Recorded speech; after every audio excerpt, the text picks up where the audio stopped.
Good morning. Hi, or konbanwa if you're in Japan. Nice to see you again.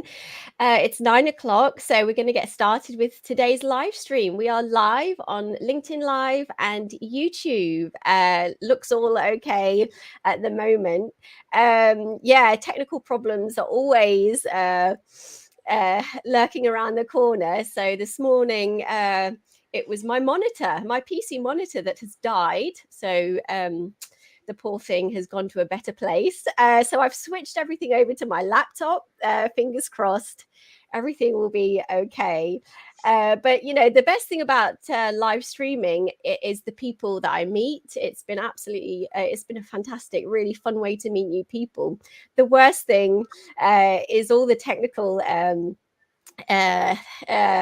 occurrences, all the surprises, but here we are. If you're new to the business of creativity today, it's a live stream show for creative professionals, content marketers to chew the fat on working creatively, and for anybody who enjoys creativity in their life. Subscribe to the YouTube channel, search the business of creativity and you'll find me there. But if you want to be on the show, you can also contact me on LinkedIn. If you send me a message and give me a creative topic that you'd like to talk about, I'm always happy to hear from people. It's really weird actually, because today, so I'm on my laptop, and so I've got the kind of benefit I can see now of I've got myself on one of my PC monitor screens. So that's kind of surreal. There's obviously a bit of a lag there, but yeah, interesting. So today, it's all about the English language, and more specifically about English idioms. So us Brits, I feel, tend to use these quite a lot in conversation.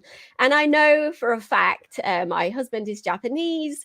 I know for a fact that this can cause some confusion, and we seem to find it difficult to not speak in English using a lot of idioms. So it's a great topic. I'm really excited to talk about it with Dr. Gareth Carrol. Gareth is a senior lecturer in psycholinguistics at the University of Birmingham. That's in the UK. I believe there's a Birmingham in Alabama, but this is the University of Birmingham in the UK. And he's here today to talk about his new book, which I have here, Jumping Sharks and Dropping Mics, Modern idioms and where they come from. So in the chat section, feel free to send Gareth some questions. If you're also trying to get a book published, maybe ask him for some advice.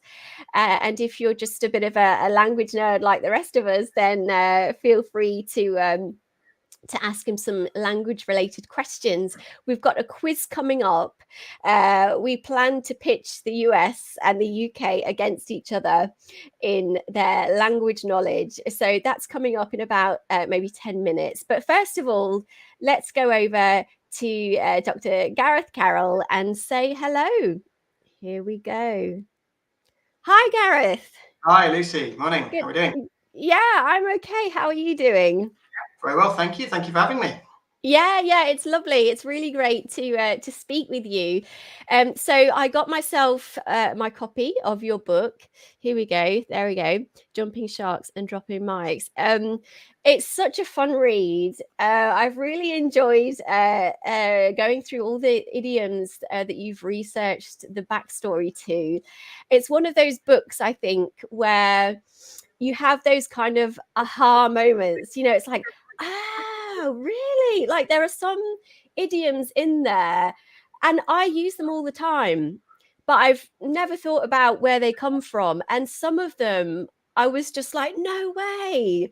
So I just loved it, and it was very sort of entertaining, and the way you write is really engaging. So you must be very happy with the result.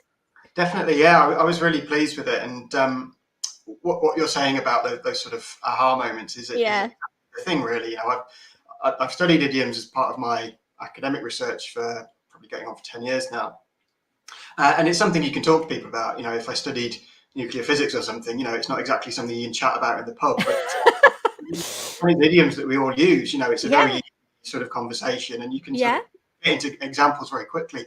But everyone has this experience of using phrases, very possibly your whole life, and only, well into adulthood, sort of saying, wow, I've never even thought about where that comes from. Sometimes we even sort of mishear them and use slightly misheard versions. Never question it. So there's a real sort of interesting backstory to a lot of them. The whole point about the book is that these are all kind of quite modern examples. And that means we can be very clear on where they come from. So some of the ones like raining cats and dogs, the kind of classic examples, they're hundreds of years old. We have, some ideas, but no real kind of clear evidence as to why that came into the language. But something that's 30 years old, we can track very clearly. Not only can we find sort of probably a very first example of it, but then look at how it's developed and how it's come to be used. So it's very much sort of focusing on those, and just sort of telling the stories of them, really. And it's brilliant. So you're a senior lecturer in psycholinguistics at the University of Birmingham. So do you find your students are starting to use some expressions and idioms that you sort of come across for the first time? There's with that sort of generation gap and all the new technology which has spawned sort of new idioms. Yeah, definitely. And one of the things I do every year, so I teach a second year course. So this is second year undergraduates, 19, 20 years old. And every year, one of my sessions is on figurative language, so metaphor and idioms, and how we understand it. And I always do a sort of a quiz, an idiom quiz of, have you heard these idioms? Which ones do you know? Which ones don't you know? And there's ones that they wouldn't know. So I would know phrases like spend a penny. I'm guessing you might know that one as a idiom, meaning go to the toilet, but it's very much one that my grandparents would have used. So that's sort of on the way out. And I'd say in a generation or so, that probably won't necessarily be around anymore. But then on the other side of it, there are ones that, 19, 20-year-olds would know and use that were completely new to me. So one of the examples in the book is Netflix and chill, which I'd never heard before, which I hear not often, but you do hear every now and again on the TV. And Netflix and chill is sort of a bit of a euphemism for, young people kind of becoming amorous under the kind of guise of coming over to watch Netflix, basically. So back in our day, we used to say, do you want to come up for coffee as a bit of a version of that. But that was completely new to me when I spoke to students about this 5 years ago now. And it was those sort of examples that made me think, hang on, maybe there's a collection here of these very modern examples that really modern's a bit of a sort of flexible term. There's some in there from earlier on in the 20th century, but broadly speaking, ones that younger people would know and older people might not. Jump the Shark, the book's called Jumping Sharks, and that's another kind of example that I think younger people are much more likely to know than older people. That's probably also a bit of a UK US one, probably more well known in the US, but you do hear it in the UK as well. I have to admit I didn't know that one. So I don't know, maybe this is the point where we start showing our age a little bit, like the idioms that we know and the idioms that we don't know. And what do your students think of the book? I'm not sure many of them have read it yet, so I'm certainly going to be reading it when I get to that part of my module. You need to put it on the syllabus. One or two of them will pick it up, and I think that again the thing is the idioms as a topic is great because lots of people do get interested in it, and some students go on and sort of do their own research projects looking at idioms. So I'm sure some of them will get hold of a copy, and I think anyone who does, I'd love to hear what people think really. So. Yeah, absolutely. But just sort of going a step back, so you teach psycholinguistics, so which sounds sort of very sort of technical, very niche. But what kind of got you into the whole kind of language topic area? What is it that you enjoy about it? And do you speak any foreign languages, or is this more sort of an interest in the English language? Yeah, so the sort of origin story, if you like, is exactly that. It's speaking of the languages. I did French at school, really enjoyed it. So I went to do a degree in French 20 years ago now when I first went to university. And you had to do sort of whatever foreign language you were doing and linguistics. So I started doing French and linguistics, and fairly soon decided that I was much more interested in the linguistic side than the French side. So I sort of dropped the French and carried on basically doing English language and linguistics. So that's what I did originally. finished university, went off and did lots of other things, and didn't really kind of touch it for a while. And then later on in my 20s, decided actually I'd quite like to go back and do something, more related to what I'd done, perhaps go back and do more study and research. So I went back and then did a second degree in speech and language therapy to start with. So that was again very language related. Okay. Very much to do with how language can kind of go wrong when things happen. So people have stroke, head injury, what can happen when the brain becomes damaged and the impact that can have. That led on to me doing a master's in applied linguistics, so lots of stuff to do with language teaching, language learning. Part of that was the psycholinguistics, as you say, and I kind of fell into it to a degree. The person who was teaching that, who ended up being my PhD supervisor, had done some research in an area that's more broadly called formulaic language, so things like idioms, but also other phrases and word combinations that just form a really important part of language competence. So it's not just individual words, it's learning actually how we combine them in different ways, and things that kind of sound right or natural to native speakers, and as you said at the start, can be sort of quite problematic if you're learning a language, because they're quite arbitrary and quite sort of cultural.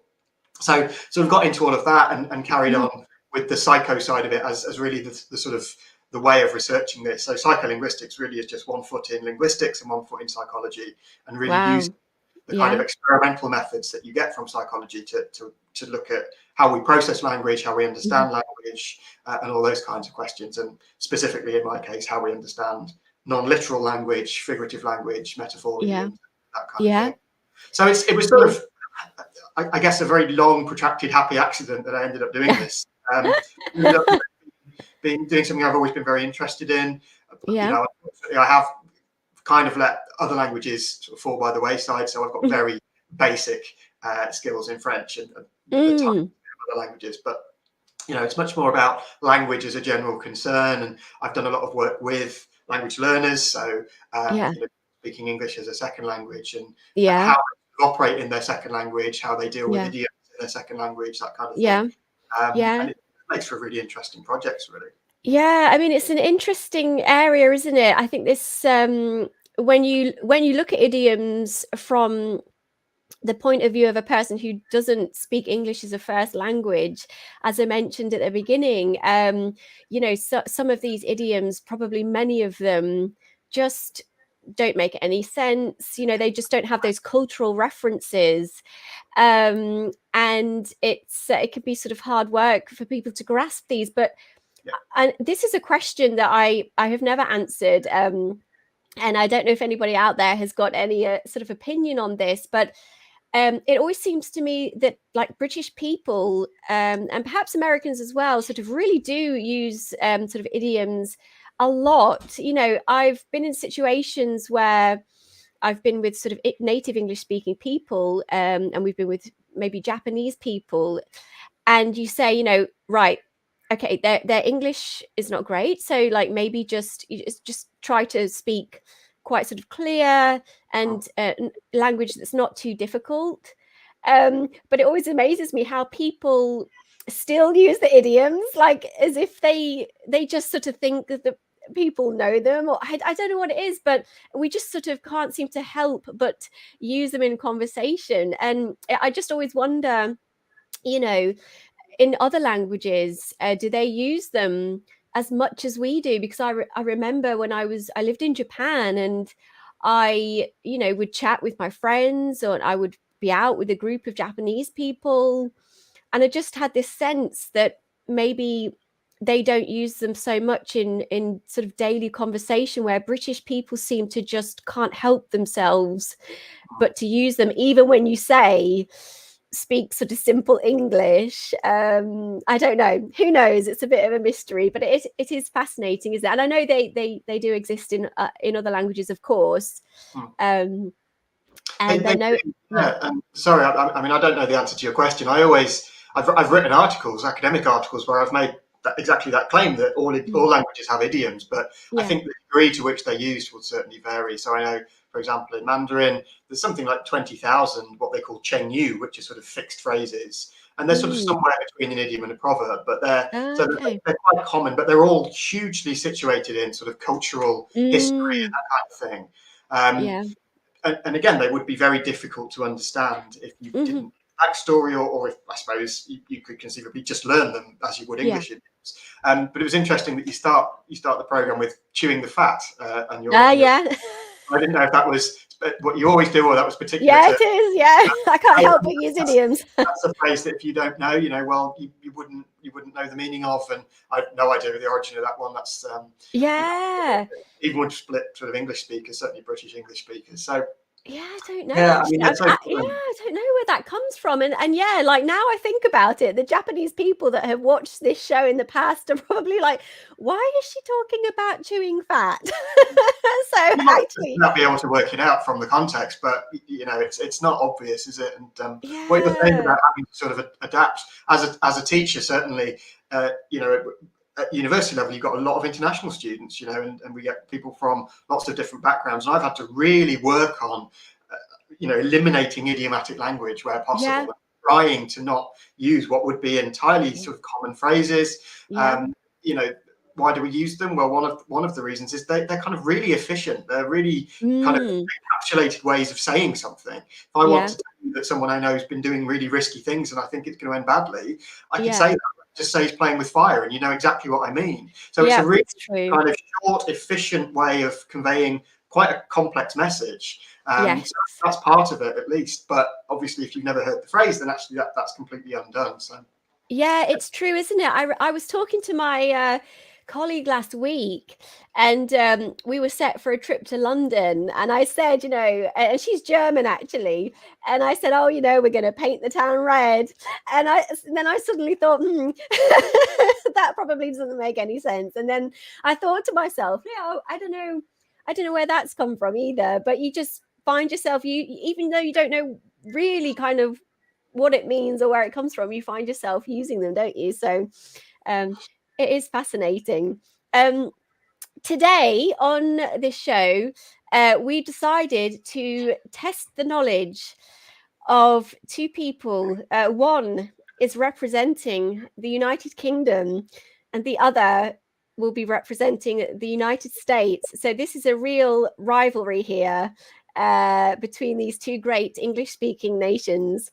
So we're going to have a bit of a quiz. Now, first of all, I've got to bring them into the stream. Here we go. So I don't know who this person is. I've never met her before, but I've invited her to the show.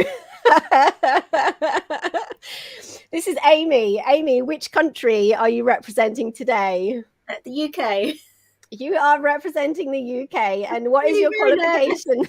I'm really nervous. What is your qualification with the English language? You're a native? I've spoken it for nearly 42 years. That's my okay.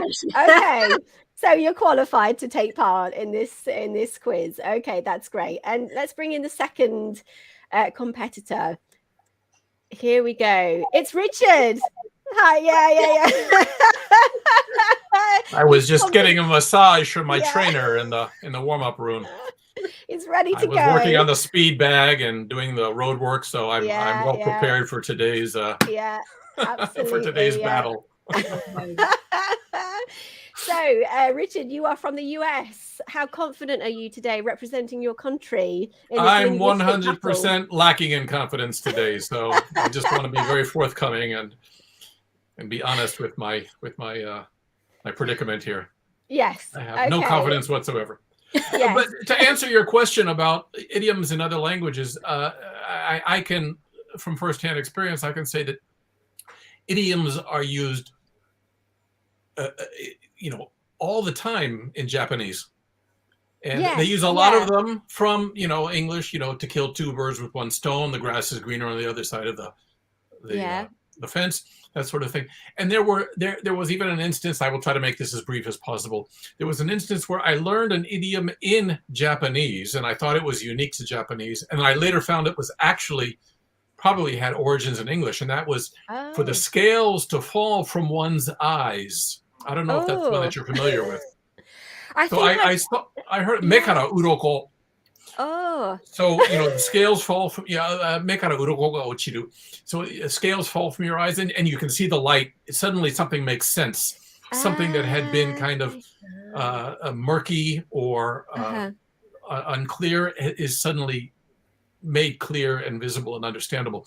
And I thought it was just a Japanese expression. And then I was reading a book, and it appeared in the, and it was like a bolt from the blue, that this exact same idiom, was used in English, and I thought it was unique to Japanese or perhaps Asia. So I'm guessing it was actually came from the other direction, but. Oh, that's interesting. Yeah. Oh gosh, that's already. Oh. It's an odd expression, though, isn't it? I'm thinking maybe what evolving from fish, or and suddenly I'm not quite sure.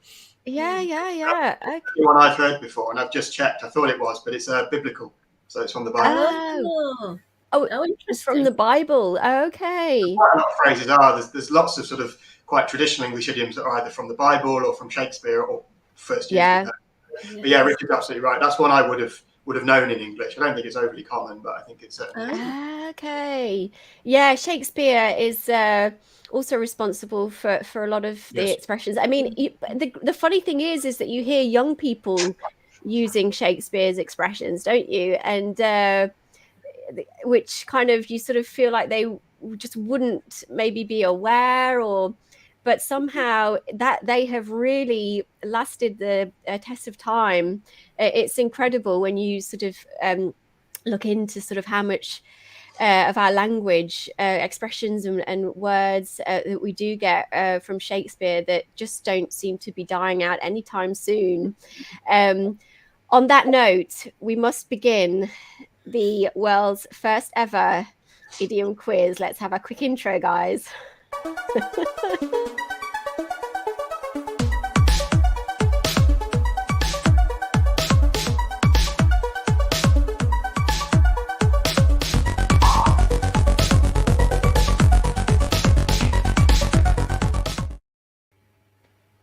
Yeah, it's officially started. That just raised my pulse, my heartbeat. I'm getting sweaty palms here. Here we go. Right, so it's not too stressful. I think we've got 4 or 5. Let's have a quick look. We've got 5 questions for you. So we're going to give you a question, and then you'll get multiple choice answers. So let's head to number 1. Here we go. Is it going to show that? There we go.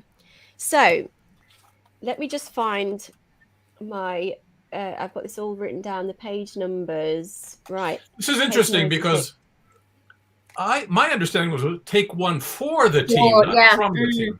Sorry. Yeah. Is that me? Sorry. Yeah. Take one for the team. Just a second. Okay.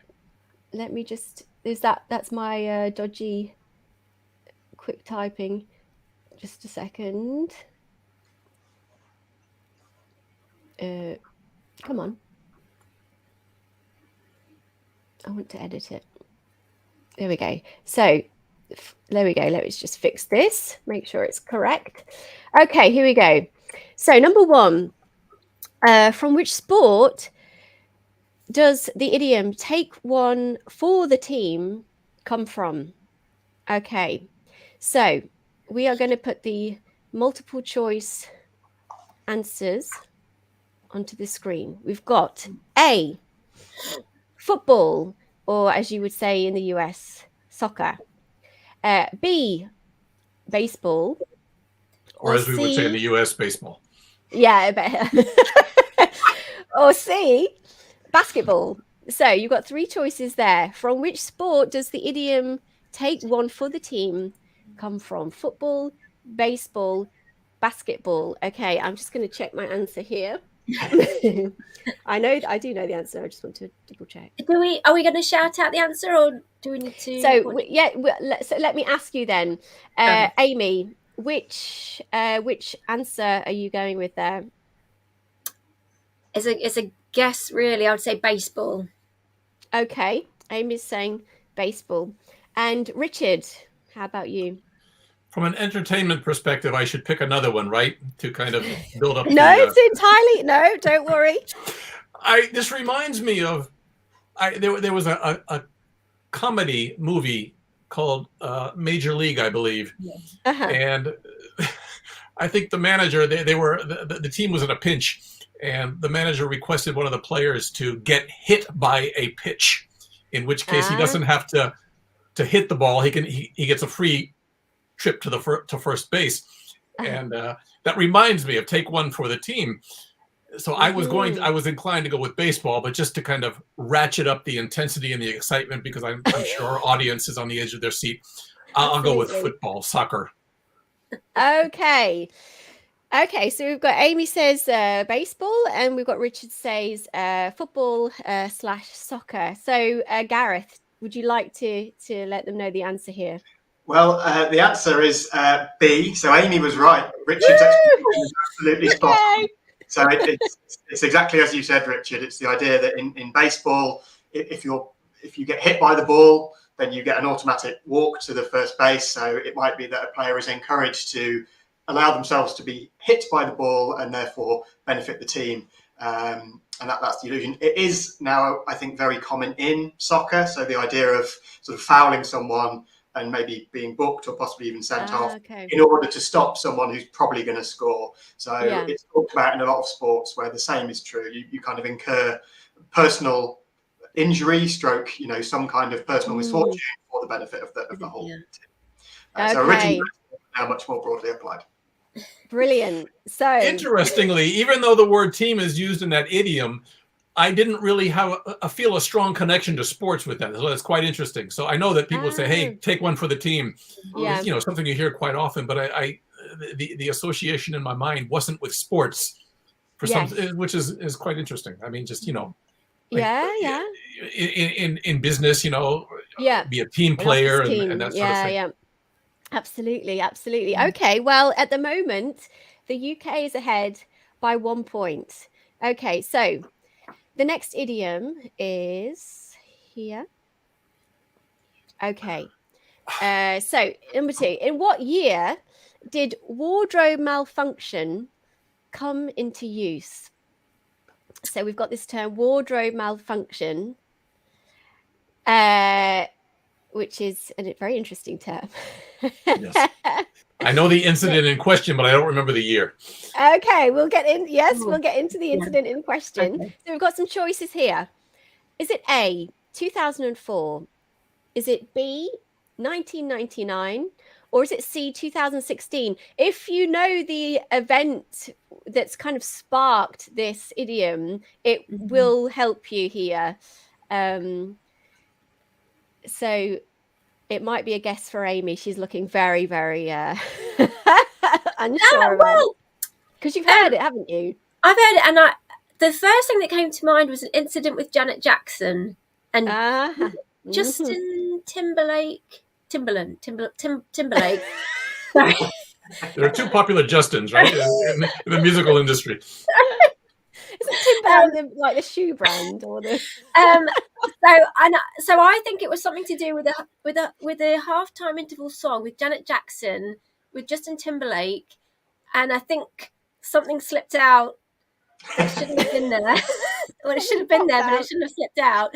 And so I think that feels like a very long time ago. So I think that was back in the old days of 1999. Ooh. Okay, let's see. Richard, how about you? Yes, I was aware of the incident. I mean, everyone knows that to perform at the halftime show at the Super Bowl is it gives any artist a lot of exposure, and I think with a little more exposure than was intended. So I knew it had to be either A or B. So just to kind of ratchet up the excitement here, I will go with A. Okay, so you are saying 2004. 2004, yes. Okay, and sorry, Final answer. Amy said 1999, didn't you, Amy? Mm-hmm. So 2004 for Richard. Okay, Gareth, fill us in on the details here. Well, once again, we've got exactly the right explanation, but this time it's Richard who's right. It was 2004. It was the halftime show at Super Bowl 38. And Justin Timberlake, Janet Jackson were performing, and towards the end, Justin Timberlake kind of ripped off her jacket, bodice thing, and too much was exposed. One of her breasts popped out.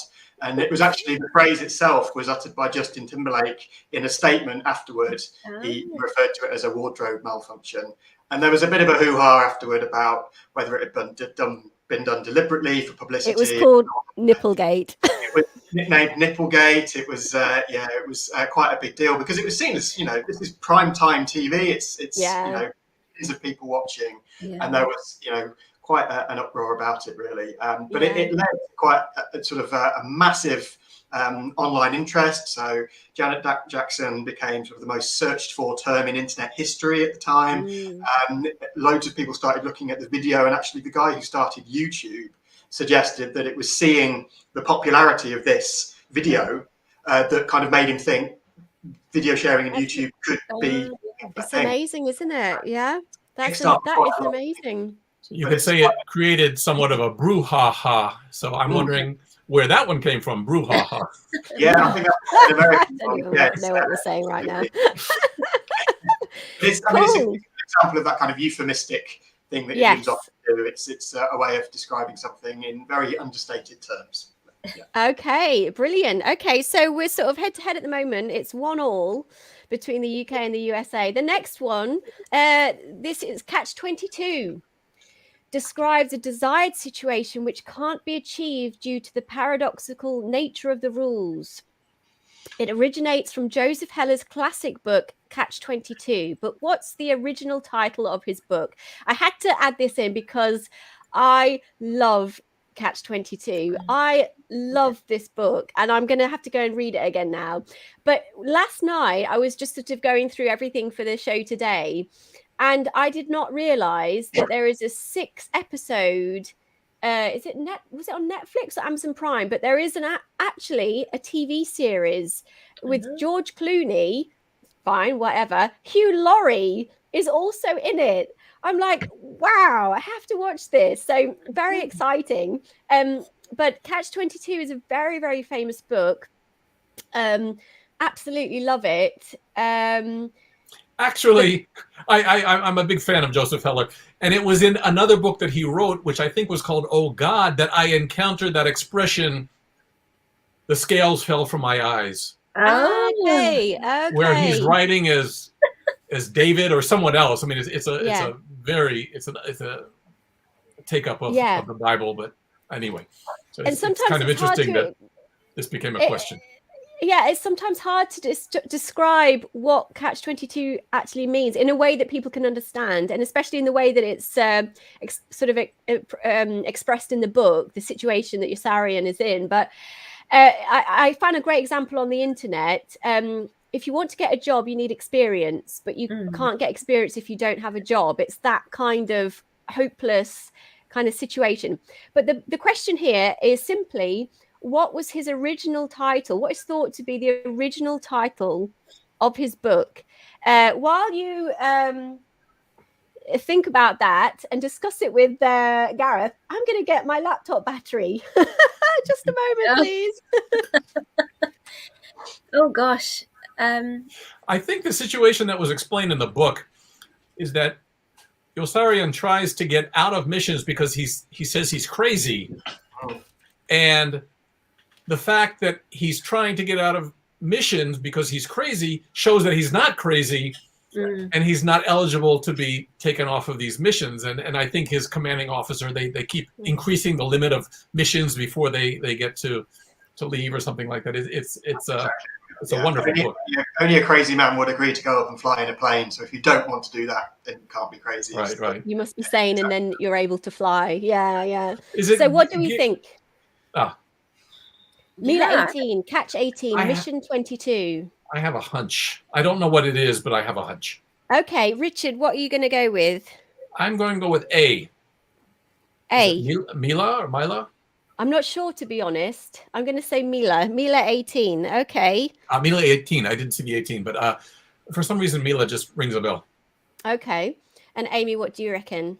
Well, I don't know this book, so I'm going to have to put it on my list of things to read. But I was tempted with A, but for the sake of, I might go with C, Mission 22. Yeah. Okay. Yep. Okay, so Gareth, fill us in on the details. Well, we've caught you both out. It's Catch 18. Oh, there we go. The point is, you wanted to call it Catch 18, but there was another book, Mila 18, a different war novel that came out, so he had to change it because he didn't want the 18. Maybe that's what. So that's probably why it's ringing a bell for you, Richard. Yeah. But the number itself has no significance. He just decided on a number that sort of sounded quite good, quite catchy. So Catch 22 was sort of chosen. And Heller himself always told the stories of when people would contact him and ask why Catch 22, and one Finnish translator contacted him and said, why Catch 22? What does it mean? He said, I didn't really have an answer. And he said, I think the book lost a great deal in its Finnish translation because it was just such a hard idea to translate. That we've said, really. Yes, absolutely. I did get this book in Japanese and I gave it to my husband and said, you've got to read this. It's so funny. And he tried a few pages and he was like, don't get it. So I don't know whether it's just his taste in books or whether it loses a lot in translation. It's hilarious. I don't know if I've got this wrong a little bit, but it's been a very long time since I've read it, but it just always had this kind of almost like Monty Python type humor to it, just absurd. For anyone who likes this type of writing and humor, I think probably the modern day Joseph Heller would be Gary Steingart. Oh, okay. Who's got quite a few hits under his name. Mm-hmm. But I think he immigrated at a young age from Russia. He's just crazy wild, very, very, very entertaining author.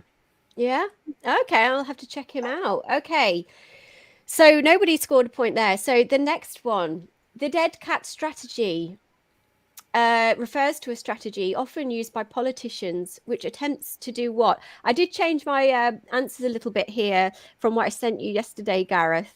I sort of changed it to sort of two options. Is this unique here. To the UK? I'm not familiar with this idiom. I don't know this one. So, okay. UK politics one, Yeah. So here we go. I've sort of, I've given you two options here. The dead cat strategy refers to a strategy that aims to scare people into keeping quiet about a potentially damaging issue by threatening them. Or B, distract people from an issue by making an unpleasant announcement about something else. So is this just A or B choice? Yeah, you've just got A and B here, just two choices. So what is the strategy? Is it to scare people or is it to distract people?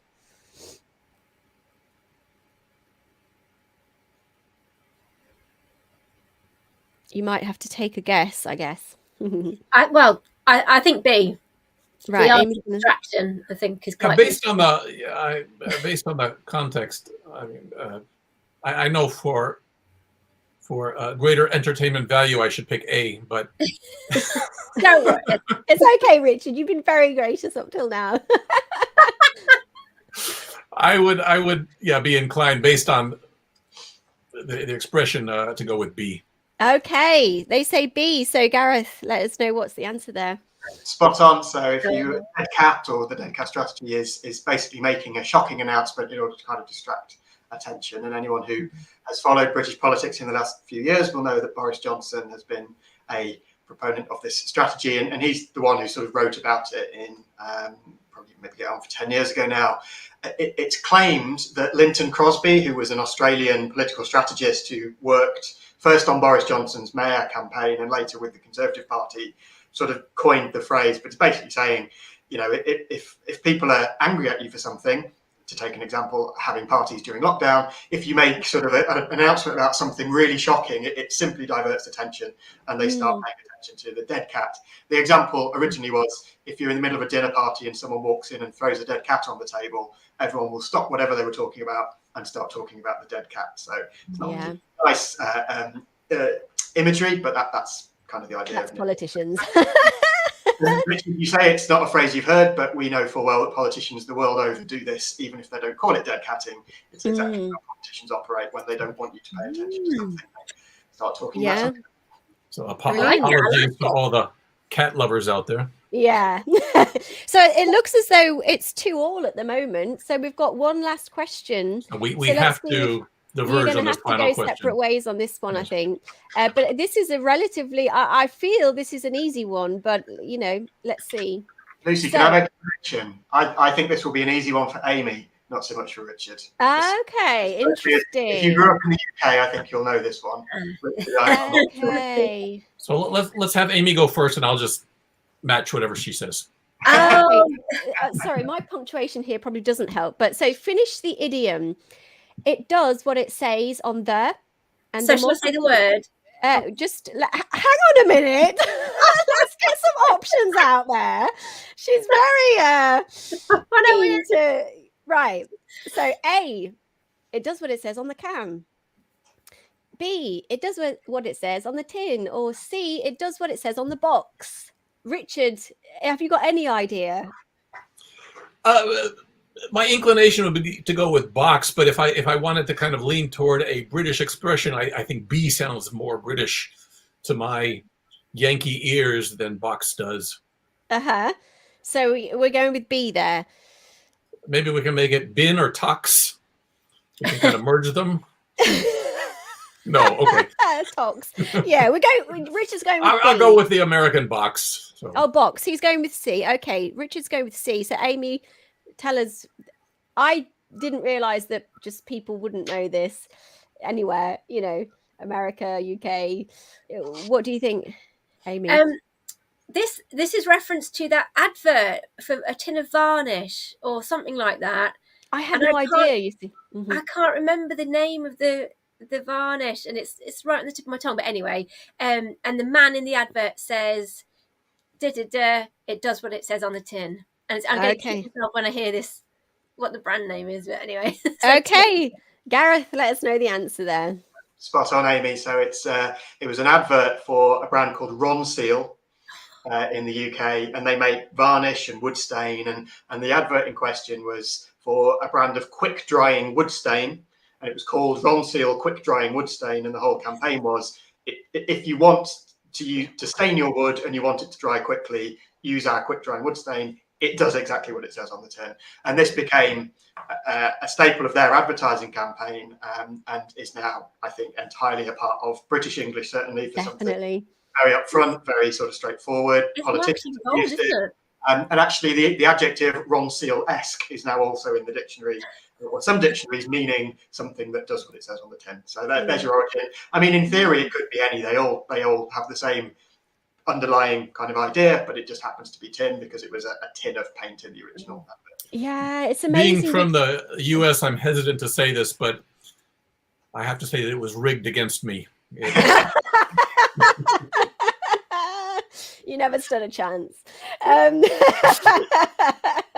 No, but the reason I put that in there was because when I was reading your book, Gareth, and I saw the part about this idiom, and I had no idea. I thought this was one of these old ones from way back that we use. And then I was like, really?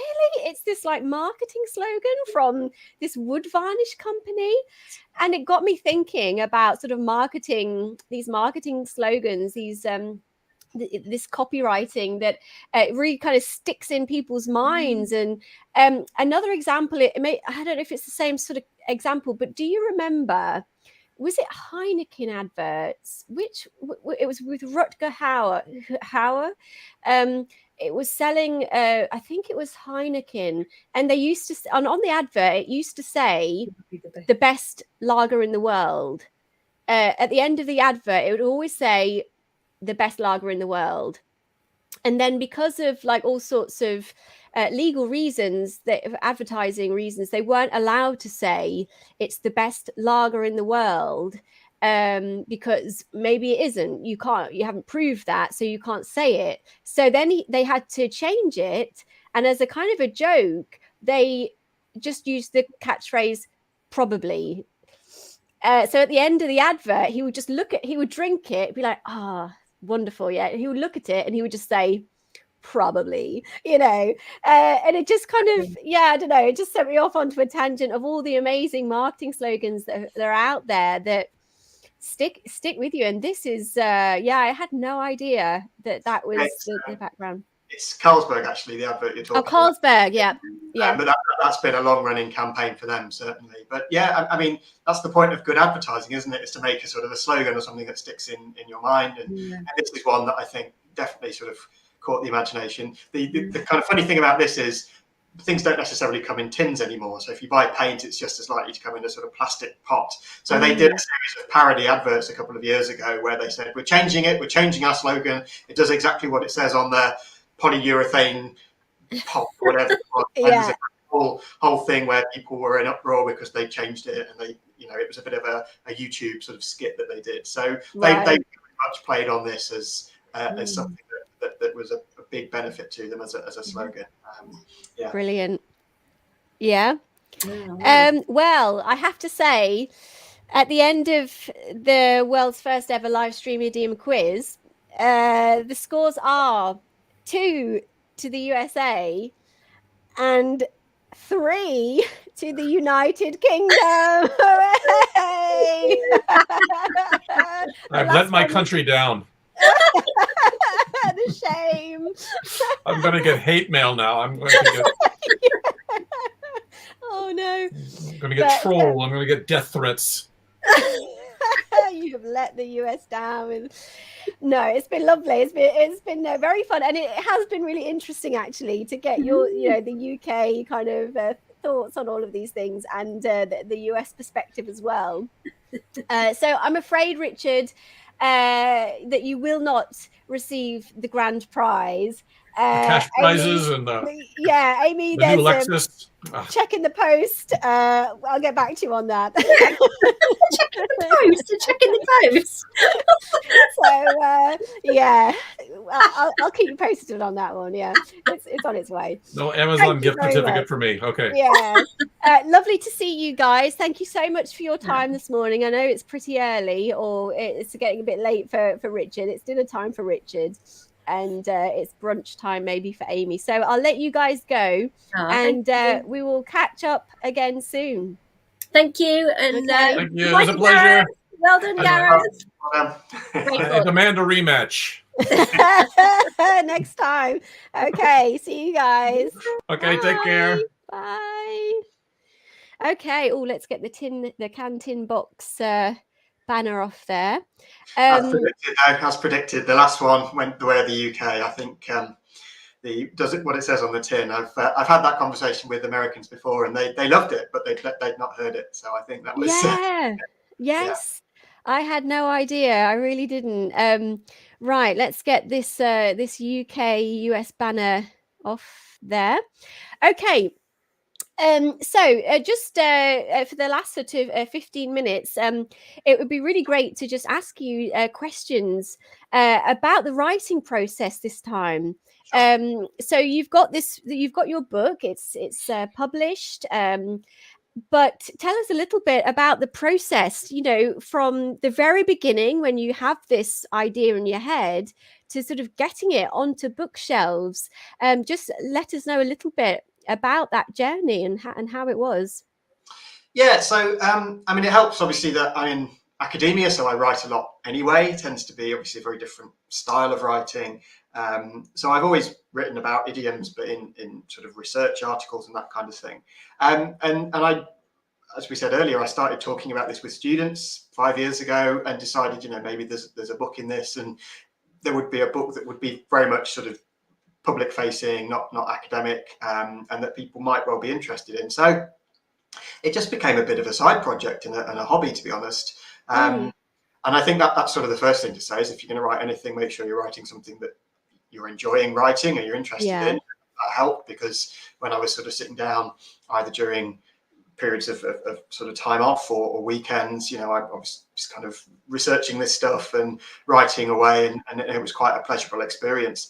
But I didn't really have anything in place in terms of a contract or anything. I'd sort of spoken to academic publishers about it and sort of pitched it and said, look, it's not really an academic book, would you be interested? And they said, well, not especially, for that reason that, it's unless you're going to make it more academic, then it's not right. Really help with.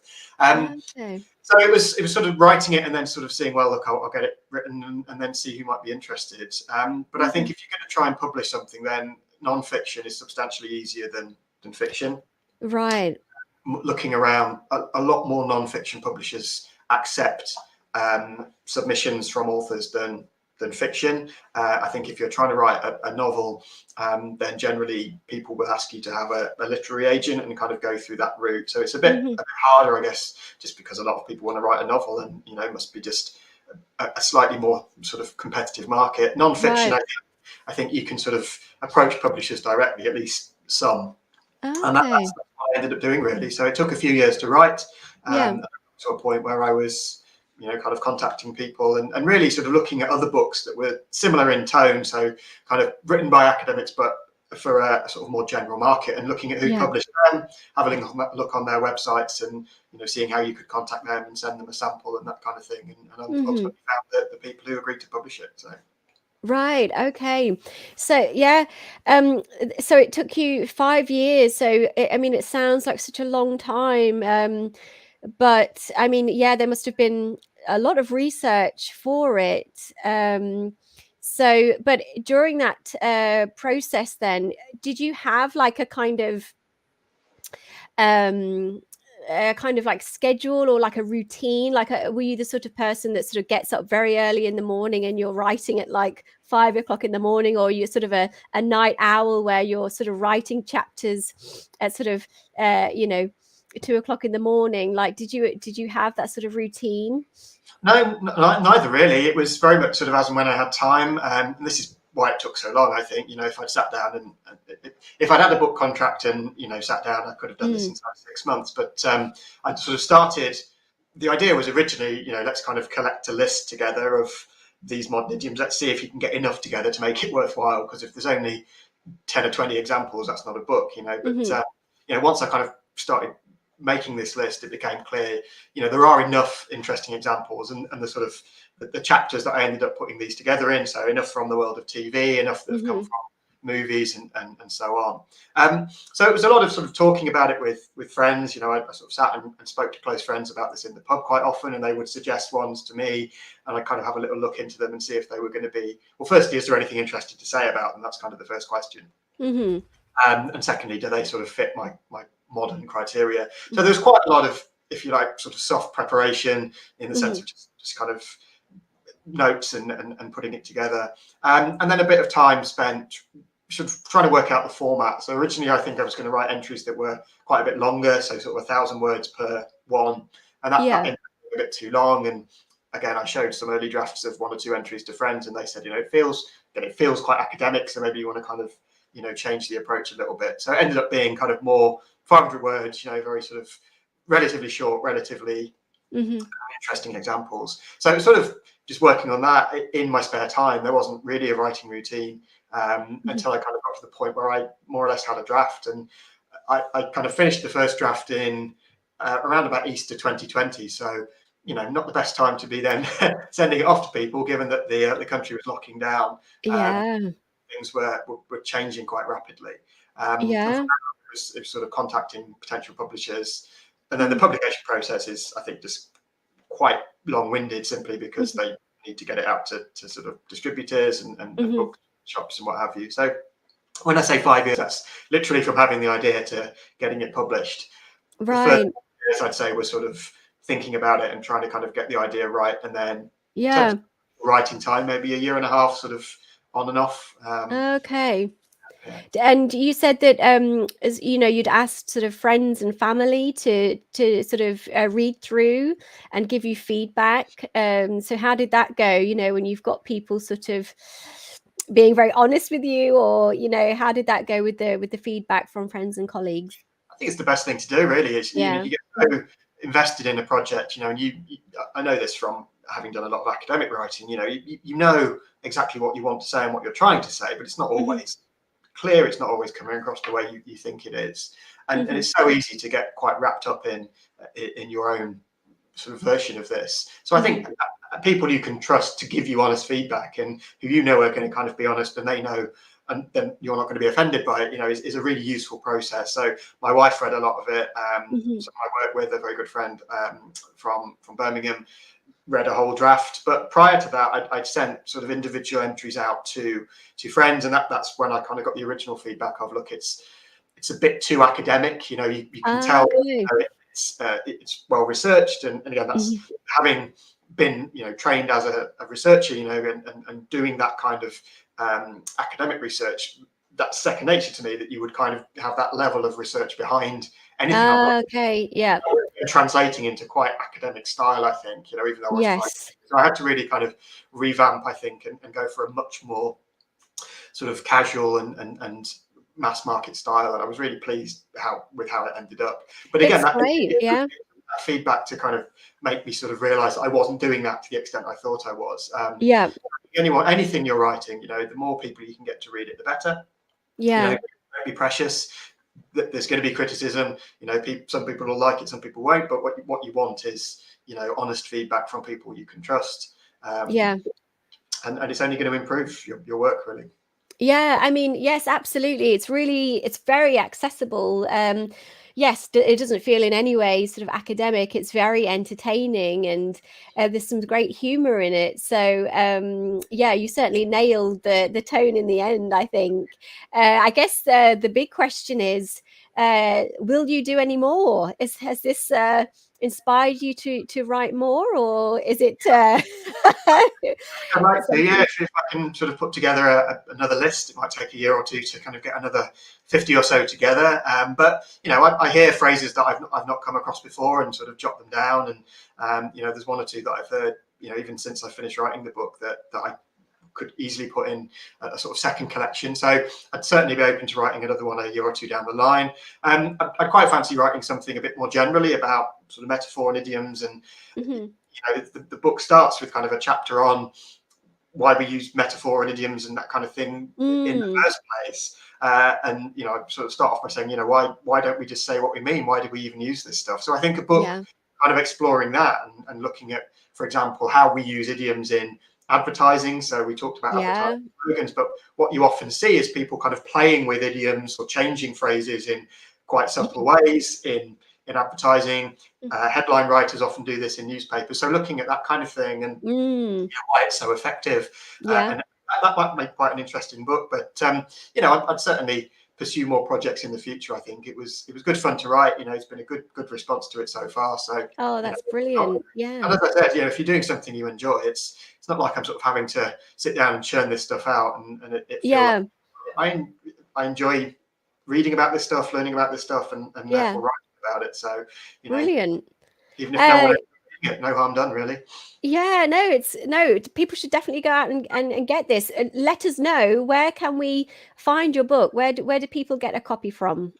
So there's I think any sort of usual bookseller, so Amazon, Waterstones, WH Smith in the UK. I think anywhere you would normally order books from online. There's also, I've got a website, modern-idioms.com, and if you go on there, then that's got a bit more info about the book. It's got a list of lots of different idioms as well, and there's a link there to different places you can order the book. Oh, let's just put this in. So modern.